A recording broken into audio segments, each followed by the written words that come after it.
Hi, everyone. This is Marilyn Bradford, and I would like to welcome you to my Left Turn podcast. What is your left turn? Writing a blog, parenting in a different way, letting go of the old because you are aware of something greater. Left turns are choices we can all make. It's about a willingness to step into the unknown in any area of your life, to trust yourself, to risk creating or trying something new. It's about letting your true uniqueness shine. The greatest people who have lived, artists, statesmen, writers, explorers, musicians, have all been people willing to turn left. What capacities do you have that you have not acknowledged? What would your life and the world be like if you were willing to turn left? Well, welcome everybody to another edition of the Left Turn podcast. I have an amazing being, a left turn artist with me today, Sylvia Puentes. And I'm just going to read a little bit about her because, she is so many things, has done so many things, but I love this bio. Sylvia Puentes is a leading lady in magic and life-changing work in access consciousness, international speaker and facilitator, empowering people to rediscover their gifts and joy in living. And one thing I want to say about that is Sylvia inspires by always being joyful. It's like it's very hard to be around her. We just spent some time together at the ranch. And it's like, how can you be down when you're around Sylvia? She's just joy. She works with the Global Access Consciousness team as the Americas Regional Coordinator and the Lugar Resort Communications Coordinator. She facilitates classes and private sessions on consciousness, business, being you, having your voice in the world with curiosity, kindness, and her unique sense of joy-filled possibilities. Sylvia has developed a range of unique and inspiring workshops and programs, including the academic and parenting coaching program, which I didn't know about. That sounds awesome. Which has assisted youth, parents, and teachers in finding alternative methods to you can see I haven't read my talk much this morning,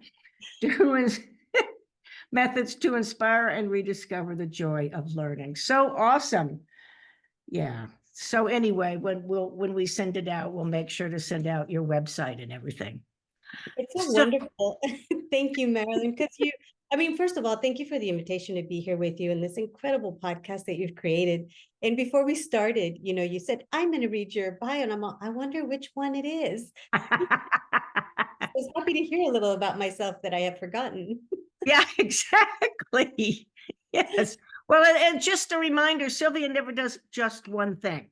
If it's a bio, they're going to be 3 or 4 or 10 or 12. If it's a class, they're going to be 17 different ones. It's really amazing how much you create and do. So Sylvia, what have been some of the biggest left turns or most, I don't even want to say dramatic, the ones that have created the most for you? Well, it's interesting what just popped right now when you said, Sylvia does so many things. I would say, early in college, I went to my local junior college. That's where I started.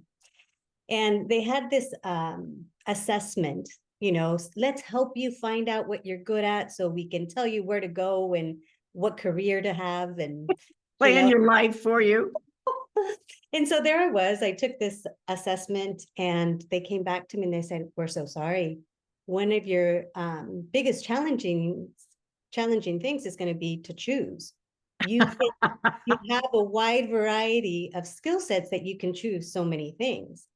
And at that point, it was probably the beginning of going, oh, something's wrong with me because I didn't fit in any specific one thing. Yes. And I see that in my life even now, like, oh yeah, I could do that. Oh, you need that? I can do that. Like there's such this willingness to go, and yet it hasn't always been embraced until I came to Access. Right. And, when I think about one of my first big left turns was one to begin to acknowledge that I wasn't wrong and that I knew something. That's huge. That's huge when people can do that. And it's so interesting that they said your challenge would be to choose, like choose one and go in that canal for the rest of your life. Rather Exactly. than, wow, you can do this and then do this and then do this and then do this. And I was never diagnosed officially with, ADHD or anything like that. But I'm sure if I was to be tested now, I'd have a wide spectrum of different labels attached to my name. And yet I look at youth now, I was an elementary school teacher for many years, and I look I at, did not know that. yes, I taught kindergarten, I third grade, I substituted in different schools and high schools as well. And there was always this affinity to the joy and exuberance that young kids had at an early. Yes. And in this public school system, I got to see where what was sought after was the order in your classroom, the order in sitting down and, teaching to the test, it became at some point. And then I go, if you're going to come into my classroom, do not expect it to be quiet. But I would excuse it because I knew that that's what they were looking for. And yet I'm like, these kids are excited to learn, excited to share what they know. But that exuberance, I thought, like, wow, like what would it take to foster that, to ignite that, Yes. and Yes. that is part of the gift that Access has been from the very beginning. Because I was a seeker. And Yes. much as I denied I was a seeker, but I was seeking the space of no wrongness. I was seeking someone to tell Yes. me, I guess in a sense, what was that right path to some order that I didn't have, right? So based on the wrongness, I was seeking the order that I Wow. didn't have. So the floodgates that opened for me once I realized, oh my gosh, I'm not wrong. What do you mean? And I remember Dr. Dane saying in one of the classrooms, and for those of you that don't know, Dr. Dane is a co-creator of Access Consciousness along with Gary Douglas, the founder. And from a very early age, yeah, from a very early on, I could perceive that they were different beings. I Yeah. could perceive something different about them. I didn't know what, and when Dane in one evening class where I met him in person, and he said, what if you were never wrong? Yeah. And the whole group, there was this silence. And then he goes, not even for that. And Wow. not even for that. And he kept going. And I could feel like the layers of the hidden wrongness and judgment Uh-huh. in my Uh-huh. being, in my life that I had been, hiding away. And he kept going until he melted all the way. And I'm like, I'm not wrong. It's like Yeah. I can still feel the tears now. And you and I had a conversation recently about the illusion of wrongness. Yes. And it's just, so for me, that left turn was a big one, because to begin to step out of wrongness, and not that it doesn't show up, but to begin to step out of that, new choices become available, because you can then start to follow your knowing. Yes. So one brave, courageous first choice that I would say changed the trajectory of my life was to resign my teaching position. Mm-hmm. And not only resign it, but I resigned it during the economic downturn, when people were losing their jobs, they were losing their homes. And what I had discovered was this space of possibilities, Yes. but there was nothing concrete about it. It's like I didn't have another job waiting for me, Mm-hmm. any specific income, and yet to consider going back in that moment to teaching, because I took a year off, Uh-huh. the whole world seemed to crunch. It just was kind of like, and people would ask me, like, Sylvia, what are you choosing? Because it seemed so insane.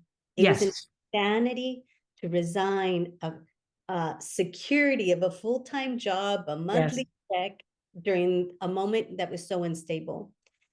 I And love that. I really do, because from my point of view, what you're really talking about, Sylvia, is you went from linearity, uh, polarization, a right way, a wrong way, to, wait a minute, I can trust me, to awareness. yeah, and And I that's didn't so realize, cool. yeah, and I didn't realize at the time what I was actually, about to step into. And yet I could not deny the difference in just noticing, if I choose this, what will my life be like? And if I Yes. choose this, and Yes. I was really new to the access consciousness tools, but the few tools I had were enough to begin to trust me. Cool. And, I was grateful. I was married at the time, and, now my ex-husband, he transitioned out of school into work. And so we kind of just passed each other in this. So, there was some ease in making that choice. And yet it's so interesting because I remember him saying, "Where's your business plan? What's your plan?" And I was Oh like, my gosh. so there was really this ongoing push to still fit in somehow, to how Yes. I should be planning my future, how I should be creating a business. And yet, and it's still this ongoing journey of what's true for me, like what. Yes. And I would say that, someone asked me today, it's like, what do you love about facilitating the access consciousness tools, and I keep going back to joy. And it's so Yeah. funny because when you do have the space of you, when you do trust you, it might not always look pretty, but there is this sense of joy because you're still know that you have another choice, that there's another action you can take, that there's another left turn you can make, and then, more choices after that, and more choices after that, that there is no end. And once you know that wrongness is not true, you'll notice that big head of wrongness show up, and you can just go, okay, there you are. And I Mhm. not true. Deep breath, another step, and another choice. So that was one of my first left turns, and there's several others in the workforce, and just continuing to step out of what seemed to be already great things to have in your life. You want to say a little bit more about that, please? Well, then I ended up creating a business. After that, I got a life coach, and I was really excited. This incredible life coach was, pulling, I would say, to have me acknowledge what I enjoyed about what I did choose. Like, what did I enjoy about teaching? What were the Mhm. elements there? And, what were some of the elements that Mhm. gave me that enthusiasm? So we drew from all of that. And during the worst time, I would say, I started a business, an academic parenting coaching business. So a lot Cool. of people in the community knew me as a teacher. So I started tutoring kids. And so they'd reach out to me, and in order for me to work with the kids, the parents also had to agree to some coaching. Because what I did know is that nothing was separate. That if a Right. child was struggling, there was some projection or some point of view about the child and their learning that was coming from teachers, parents, Mhm. and the Yes. child themselves. So I remember this life coach is like, okay, we looked at it, we created this program, and then she gave me this top price to offer parents this, and I was like, I couldn't do it. That's a lot of money. It's like, no way, and economic downturn, blah blah. So I started to have interviews with families, and people were writing me checks for 6 months worth at a time. Done, done. And then, it was expensive. I had a point of view that, oh, but not everybody can afford this. Like, I want this available to everybody. So I thought, after I have 6 paying clients, I'm going to give some scholarships. Little did I know that people really do have a choice of how they use their money. Yes. I had a client who came in, a young little girl from 2 cities out that heard about my program. She would come weekly, 2 or 3 times a week, and I was charging her like $25 for every session because I thought, they didn't have money. And the father drives up in a Hummer, those big. And then I thought, okay, note to self, it really is about the money. Yes. And so it became a very successful program, word of mouth. That was the other thing. Everybody's all, where are your business cards? Where is, your business plan? And yet everywhere I would go, Sylvia, what are you up to? I would share it like, oh my gosh, like give me your number, or I know someone. And it was, next thing you know, I had a waiting list. Like, I couldn't serve as many families and kids that I had coming in. And yet, one of many gifts, one of my particular sisters, I have 4 sisters, and one of them said to me one day, Sylvia, how's it going? I was like, what do you mean? Like, fine. She goes, no, but how are you doing? She knew I'd resigned my teaching job. I was starting a business, and we were in a, big fallout economically in the United States, definitely in California. And I said, fine. I was like, oh, I actually have a waiting list. But that's when I got your point of view creates your reality. Create your reality. Yes. Because nowhere in my world was the economy. I wasn't looking at the economy as the source of what I was creating. It Right. was like these tools are valuable to families, to Yes. parents, to kids. Um, and I would meet with the teachers, so I would always engage the school. I would meet separately with the parents. I would meet individually with the kids. And then when I would do a family evening where we would play games and things. So for me, all of those elements brought me joy, and I could see the change. So Yes. when my sister That's said that, I thought, awesome. wow, your point of view creates your reality. That's when I knew it was true. Like if Yeah. you see the lack and the no money, that's what will show up. Yeah. So those left turns have continued, to foster future choices, I would say, just more of that, what it is that I know, that maybe no one else does. And what else can I choose that I'm not choosing? I'm still asking that one. I have a question for you, Sylvia. Have you always had this incredible generosity of spirit? Wow. Um, wow. Yeah, I'd say yes. Yeah. And a lot of Because it was a rapid it's joy. been an inspiration to me, and just I my sense is it's contributed to your incredible success in all these areas. Yeah. And yet, it's interesting because even as a child with my father, like there was all this energy that I wanted to gift him because I could, as a kid, you sense your parents' pain, Yes. whether they say it or not. And Yeah. there was a lot of rejection of that. And I didn't know then that he couldn't receive that much. And I'd Yes. say that's probably been something throughout the years where when people can receive it, it is so fun for me. Yes. Yeah. Like it isn't reciprocal where I'm looking at that transactional reality. It's like, oh, what can I give? And I'm also great at receiving, which